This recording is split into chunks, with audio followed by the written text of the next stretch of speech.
उत्तराखंड के सैनिक कल्याण मंत्री गणेश जोशी ने शनिवार को रक्षा मंत्री राजनाथ सिंह से शिष्टाचार भेंट की। उन्होंने रक्षा मंत्री को उत्तराखंड के जैविक उत्पादों की किट, रेशम से निर्मित शॉल और तुलसी का पौधा भेंट किया। सैनिक कल्याण मंत्री ने रक्षा मंत्री राजनाथ सिंह से जेसीओ रैंक तक के जवानों के वेतन के गुणांक में बदलाव का अनुरोध किया। विदित हो कि 7वें वेतन आयोग में बेसिक वेतन के लिए टेबल में दी गई अधिकारी वर्ग के नीचे के सैनिकों की राशि को 2.57 से गुणा किया जाता है, जबकि अधिकारी वर्ग की राशि का गुणांक अधिक रखा गया है। उसे क्रमानुसार lieutenant captain, major, lieutenant colonel को 2.62 से गुणा किया जाता है और इनसे उच्च रैंकों को 2.72 से गुणा किया जाता है। यह एक बड़ा कारण है कि जवानों का गुणांक संख्या कम होने के कारण वेतन में बड़ा अंतर आ जाता है, जबकि जवानों का गुणांक संख्या अगर देखें तो लिखित कम राशि होने के कारण गुणांक संख्या अधिक होनी चाहिए। मंत्री जोशी ने रक्षा मंत्री से इस विषय पर अवलोकन कर सुधार करने का अनुरोध किया। इस दौरान सैनिक कल्याण मंत्री गणेश जोशी ने रक्षा मंत्री राजनाथ सिंह को उत्तराखंड आगमन के लिए आमंत्रित भी किया। रक्षा मंत्री राजनाथ सिंह ने सभी महत्वपूर्ण बिंदुओं पर सकारात्मक आश्वासन देते हुए मामले में शीघ्र कार्रवाई करने का भरोसा दिलाया। खबरों में आगे बढ़ते हैं। उत्तराखंड में भारी बारिश ने बढ़ाई लोगों की मुश्किलें।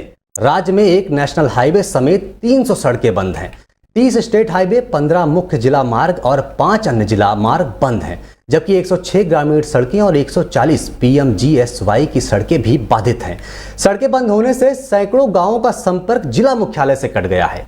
पहाड़ी इलाकों में सड़कों पर जगह जगह मलबा और बोल्डर आने से मार्ग बाधित है। बंद मार्गों को खोलने के लिए विभाग लगातार इसका प्रयास कर रहा है।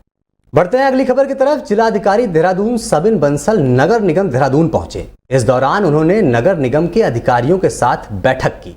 बैठक में राजधानी देहरादून में बढ़ते ट्रैफिक के दबाव को कम करने और शहर में चली आ रही पार्किंग की समस्या के समाधान पर मंथन किया।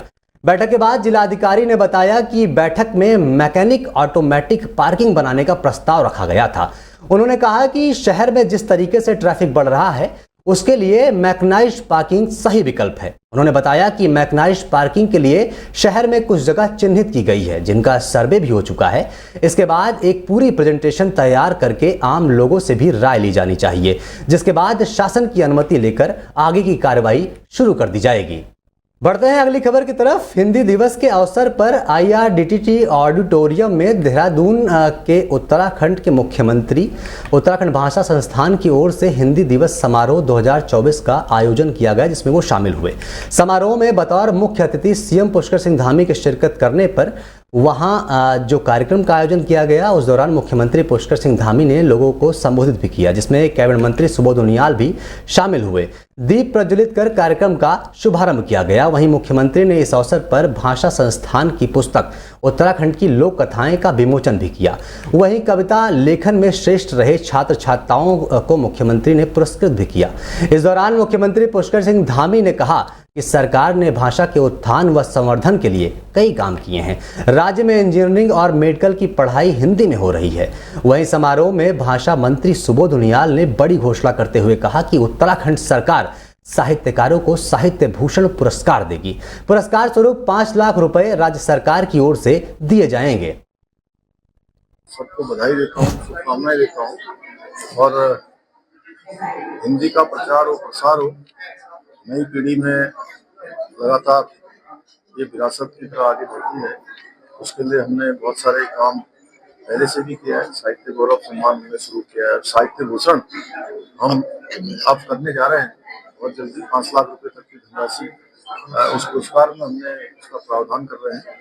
और लाइफ टाइम अचीवमेंट पुरस्कार भी हम हमारे साहित्य के क्षेत्र में काम करने वालों के लिए वहाँ भी आगे के प्रस्तावित उसको आगे के लिए कर रहे हैं, इससे कि ऐसे हमारे साहित्य के क्षेत्र में, भाषा के क्षेत्र में काम करने वाले सभी हमारे साहित्यकारों को, जिन्होंने बहुत सामान्य स्थितियों और सामान्य परिस्थितियों में काम किया है, उनका प्रोत्साहन भी हो और लोग उनसे प्रेरणा लें और उनके जीवन में जो उन्होंने अनुभव प्राप्त किया है, विशिष्टता प्राप्त की है, उसका भी प्रचार प्रसार हो, अन्य लोग भी उससे प्रेरणा लें। तो बढ़ते हैं अगले खबर की तरफ। उत्तराखंड की अल्मोड़ा जेल में आजीवन कारावास काट रहे माफिया प्रकाश पांडे यानी PP पांडे जेल में दीक्षा देने वाले जूना अखाड़ा ने थानापति राजेंद्र गिरी को पीपी पांडे मामले में निलंबित कर दिया है। वहीं आपको बता दें, पीपी पांडे ने साधु बनकर प्रयागराज कुंभ के बहाने जेल से बाहर आने की योजना के तहत अल्मोड़ा जेल में दीक्षा ली थी। इस पर श्री महंत हरि गिरी ने कड़क रुख अपनाते हुए दीक्षा देने वाले राजेंद्र गिरी को जूना अखाड़े के थाना पर थानापति पद से निलंबित कर दिया है। आपको बता दें कि पीपी पांडे को लेकर देश ही नहीं बल्कि विदेश में भी चर्चाएं हो रही हैं।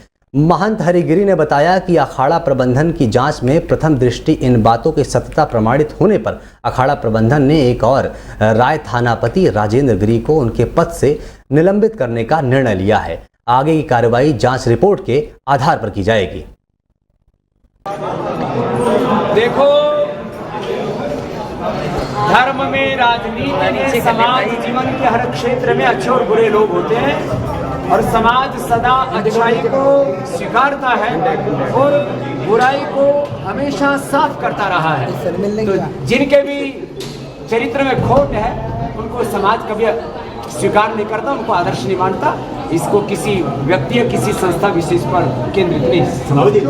और कोई बिना विचार किए हुए, बिना जूना अखाड़े का निर्णय का किसी को काम करने का हक नहीं और शासनहीनता भी। आपके संज्ञान में था ये पूरा मामला जो वहाँ गए करके? हमें अभी आप लोगों द्वारा जानकारी हुआ और हमारे जो निकट गोपाल रावत जानते हैं उनके द्वारा जानकारी हुआ। कल भी मैं जौलीग्रांट हॉस्पिटल में था।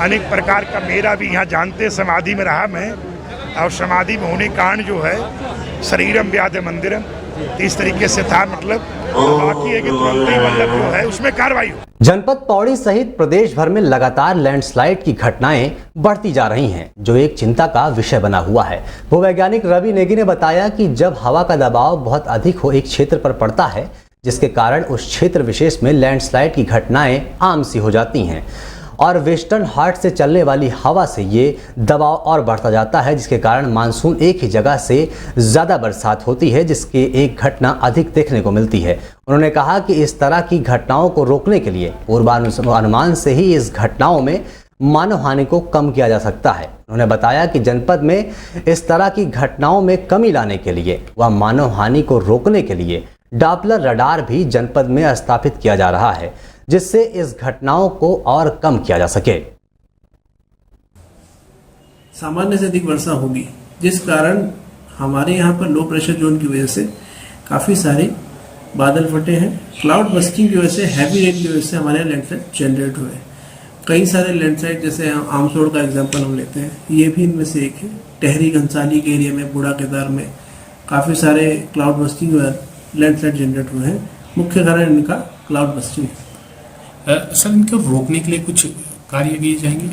देखिए, रोकने के लिए हम लोग दैवीय आपदा में या मौसम के बारे में पूर्वानुमान लगाने के बाद में पहले से हम कोशिश कर सकते हैं कि जो सेंसिटिव एरियाज ऐसे आ रहे हैं निकल के रेड जोन के, या कहीं पर हमें पता चलता है कि रेड अलर्ट जारी हुआ है, तो उनके लोगों को पहले से वहाँ से शिफ्ट किया जा सकता है। इसके लिए कई सारी और नए सॉफ्टवेयर भी बन रहे हैं कि नए डॉपलर रडार हमारे यहाँ लेसनॉन में भी इंस्टॉल्ड हुआ है, उस पर भी हम लोग अब जानकारियां प्राप्त करेंगे आने वाले समय में। और इसमें कोशिश की जा रही है कि पहले से जो लैंडस्लाइड एक्टिवेटेड है उस एरिया को भी इसको प्रोन मानते हुए उसकी भी एक डेटा तैयार की जा रही है।